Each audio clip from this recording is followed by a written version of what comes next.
Mercredi 8 avril, ce soir, on a la Fed à 20 heures. Attention, ça, c'est le setup d'hier. Donc aujourd'hui, évidemment, on va revenir sur le scénario, mais c'est pour vous montrer comment, en ayant un niveau et des horaires précis, donc nous, c'est les kill zones, ce sont les macros, on peut s'en sortir malgré des journées comme hier, des journées d'hésitation où le prix a mis du temps à partir à la hausse. On avait un biais plutôt baissier et pour ça, on attendait un sweep Asian High, mais il fallait que les 23 600 tiennent. Donc, on n'a rien eu de tout ça dans la matinée. Si ce BOS haussier nous a montré qu'on allait bien prendre l'Asian High, et c'est pendant le lunch qu'on a eu la confirmation baissière. Donc, je vais revenir après sur oui, le prix est haussier et oui, j'avais un biais baissier, mais c'est comme ça qu'on peut s'en sortir pendant notre après-midi, notre kill zone de New York. Donc, la suite baissière, ce que je préférais, on a eu un trade suite à la confirmation au reversal côté TP. Évidemment, on n'a pas eu le TP final, on a eu juste les partiels sur les 23 050. Pourquoi? Tout simplement parce que le prix a décidé de monter plus haut aujourd'hui. Donc on zoome en M1, qu'est-ce qu'on a eu ici? Ça, c'était notre zone de short avec notre zone de TP, le premier TP, le partiel ici, qui est quand même à 253 points.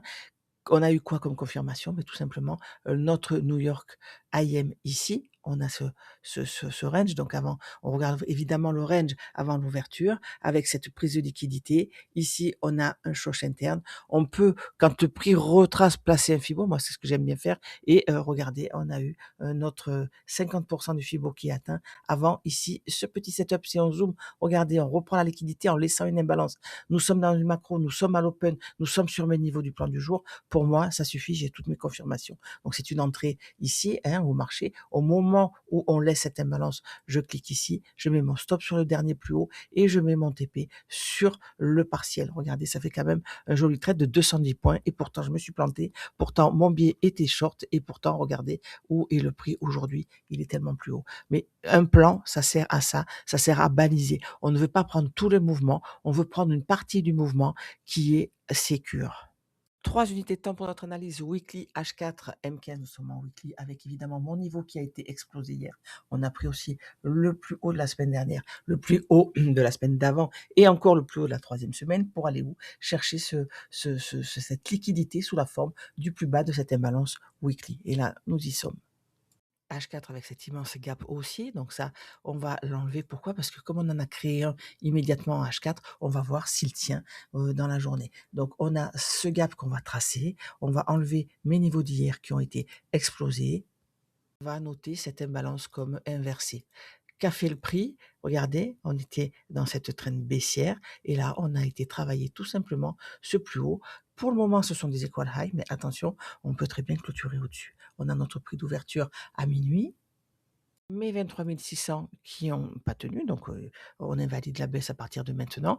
Cependant, comme on a atteint ce niveau, je vais m'attendre à un retracement baissier et c'est les POI en dessous qui vont me servir pour acheter et éventuellement remonter chercher mon prix de minuit. Attention, on va aller dézoomer, pardon, prendre de la hauteur et constater que là, nous avions un range, on a cassé à la baisse, nous sommes évidemment dans un programme acheteur, on a pris ce niveau, regardez, si on prolonge le Fibo, voilà, on va bien avoir ce niveau-là. Pour le moment, on est dessus, on est en train de créer des equal high et on va avoir donc cette liquidité 24 329, celle-ci 24 592 et surtout le point médian de mon imbalance qui vont m'intéresser pour le moment.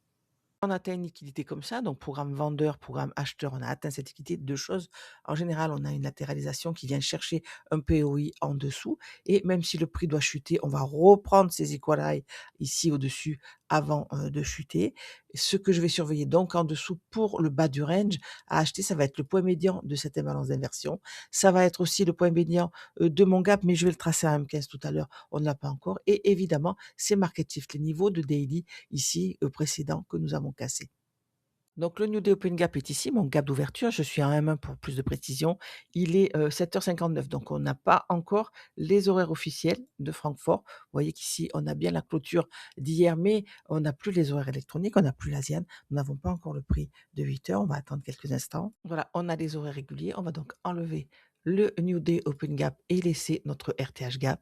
Voilà qui est fait. Maintenant, on peut laisser réapparaître l'asiane et les horaires électroniques et prendre un peu de hauteur parce qu'évidemment, faire un plan à un main, ça ne sert absolument à rien. Donc oui, on a pris déjà le plus haut d'hier, même avant l'asiane. On a ce gap haussier. C'est très, donc il y a beaucoup, beaucoup d'acheteurs qui rentrent maintenant. Attention, si on reprend encore la hauteur en H4, ça peut être évidemment un piège. Que nous dit le HTF? Il nous dit que nous sommes dans cette traîne baissière ici et que le prix a explosé l'équilibrium pour aller directement chercher l'OTE. Donc là, on risque d'être sur un piège à acheteurs. On va surveiller les niveaux vus précédemment. Donc là, on est déjà en bas de l'OTE, c'est parfait. La liquidité vue en début de vidéo, 24 584 et le point médian de cette imbalance. Ça va être des niveaux sur lesquels je vais voir si on arrive à avoir des prises de liquidité, reprises de liquidité, une troisième, vous savez, le setup parfait avec les trois plus haut et ensuite un setup short. J'adorerais avoir ça sur ce niveau pour pouvoir ensuite poursuivre la baisse. Vous le savez, mon biais est toujours baissier et pour moi, nous sommes encore en retracement. Donc voilà, hein, le setup short valide uniquement. Quand je dis sweep le double top, c'est évidemment pour avoir ces trois plus haut dont on vient de parler. Donc ce scénario short, il est là. Je vous le donne ici, un petit post-it comme d'habitude. Et ce qu'on attend évidemment, c'est d'être sur un prix à haute probabilité. Au-dessous de nous, on a le Midnight Open, on a le plus haut d'hier ici. On a notre gap d'ouverture, notre RTH gap avec ses niveaux et notamment son point médian.